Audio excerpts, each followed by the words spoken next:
आप सभी को स्वतंत्रता दिवस की बहुत बहुत शुभकामनाएं, बहुत बहुत बधाई। इस बार हम लोग अपना आज़ादी का 75वां वर्ष मना रहे हैं और इस वर्ष को अमृत महोत्सव नाम दिया गया है। आज़ादी का मतलब है एक स्वतंत्रता, एक खुशनुमा एहसास। दो पंक्तियों के साथ मैं अपने विचारों को आपके समक्ष रखना चाहती हूँ कि प्राण दे तो सदा इस वतन के लिए, कुछ करे तो करें इस चमन के लिए, रक्त संचित हमारी शिराओं में जो, वो बहे तो बहे इस वतन के लिए, वो बहे तो बहे इस वतन के लिए। जी हाँ, ये खुशनुमा एहसास राष्ट्रीय पर्व हमें देते हैं जिसमें हमारे अंदर एक ओज की भावना, उत्साह की भावना जागृत हो जाती है। हमारे क्रांतिकारियों ने, हमारे बलिदानियों ने इसीलिए संघर्ष किया था कि वो अपनी पसंद का भारत बनाएंगे जिसमें समानता होगी, सहभागिता होगी और भारत की उन्नति तथा प्रगति की बात होगी।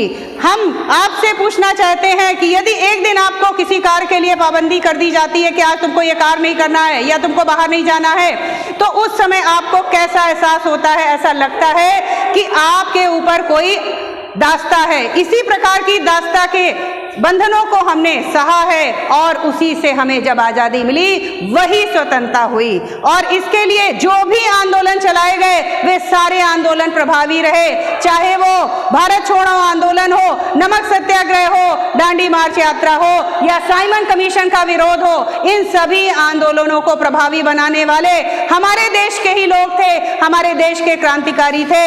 स्वराज का उद्घोष करने वाले लोकमान्य तिलक, गांधी जी, नेहरू, सरदार पटेल, सुभाष चंद्र बोस ने इन सभी आंदोलनों को प्रभावी सिद्ध किया और जिसका फलता परिणाम था हमारे भारत की सफलता।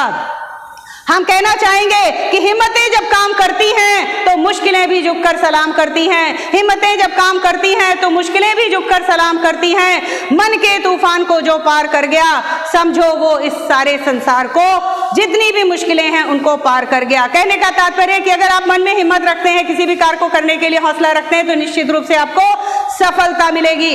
आज के दिन हमें अपने क्रांतिकारियों, बलिदानियों को नमन करने की आवश्यकता है, उनके प्रति श्रद्धा सुमन अर्पित करने की आवश्यकता है।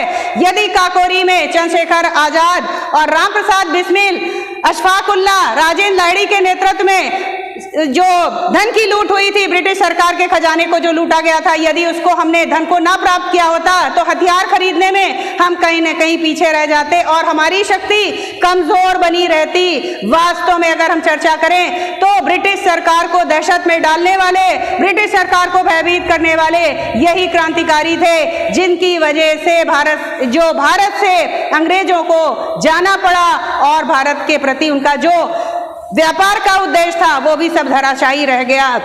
हमें इसके पूर्व के क्रांतिकारियों को भी नमन करने की आवश्यकता है। जब 1857 में मंगल पांडे, तात्या टोपे, रानी लक्ष्मीबाई ने क्रांति का पहला बिगुल बजा दिया था और ये कह दिया था कि हमें अपने भारत को स्वतंत्र रखना है, अंग्रेजों का शासन नहीं करना है, और इन सभी अंग्रेजों के विरुद्ध आवाज उठाई थी। हमें पूर्व के धर्म रक्षकों के प्रति भी नमन करना चाहिए, नतमस्तक होना चाहिए, जिन्होंने हमारे भारत के धर्म की रक्षा की थी। राणा प्रताप हो, शिवाजी हो या रानी लक्ष्मीबाई, या हम कह सकते हैं कि पृथ्वीराज चौहान ने भारत की अस्मिता की रक्षा की थी, भारत के धर्म की रक्षा की थी। यदि वो लोग ना होते तो हमारे भारत के अस्तित्व की रक्षा ना हो पाती। कहने का तात्पर्य है कि हम अपने हौसलों के दम पर आसमां झुका सकते हैं, हम अपने हौसलों के दम पर आसमां झुका सकते हैं। राह के पत्थर तो क्या हिमालय उठा सकते हैं। बस एक कोशिश करने की जरूरत है, बस एक कोशिश करने की जरूरत है। चांद, सूरज और तारे भी